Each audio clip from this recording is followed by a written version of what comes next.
গরমের দিনে আইসক্রিম খেতে কার না ভালো লাগে, তো সেটা যদি আবার ঘরে বানানো হয় তাহলে তো টেস্টটা আরও ডাবল হয়ে যায় না। এরকম যদি একটা সুন্দর আইসক্রিম বানাতে চাও তবে রেসিপিটা দেখে নাও।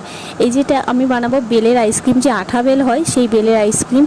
তো প্রথমে দুটো বেল আমি নিয়েছি, দুটো বেলেরই আইসক্রিম করবো। বেলের শাঁসটাকে প্রথমে বের করে নেবো। আর এই খোলাটা না খেতে খুব ভালো লাগে, কারা কারা খোলা খেতে ভালো লাগে অবশ্যই কমেন্ট করে জানাবে। তো শাঁসটাকে ভালো করে বের করে নিয়ে আমি শাঁসটা এবার একটু হাতের সাহায্যে ম্যাশ করে নেবো বা চটকে নেব। আর এতে চিনি, বিট নুন সব কিছু আমি দিয়ে দেবো। বিট নুনটা আমি দেবো ফ্লেভারের জন্য, নাহলে নুনটা স্কিপ করে তোমরা যেতে পারো।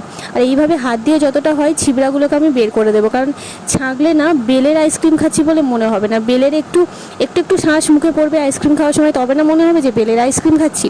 তো আমি যে কটা ভিডিও দেখেছি সব কটাতে ছেঁকে নিচ্ছে, কিন্তু আমি ছাঁকাটা খুব একটা পছন্দ করলাম না। আমি ভাবলাম এইভাবে করলে আর বেশি টেস্ট হবে। তো চলো এটাকে এবার ওভারনাইটের জন্য ডিপ ফ্রিজে রেখে দেবো।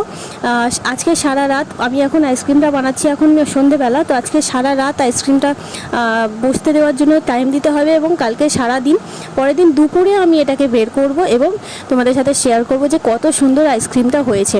এই যে আইসক্রিমটা আমার রেডি হয়ে গেছে খাওয়ার জন্য। এবার একটু জলে এইভাবে ঘুরিয়ে নিলে সহজেই উঠে আসবে। এই যে দেখো কি দারুণ, পুরো দোকানের মতন হয়েছে না? টেস্টটাও খুব সুন্দর ছিল। তোমরাও যদি চাও এইভাবে বেলের আইসক্রিম বানিয়ে খেতে পারো এই গরমে। টাটা।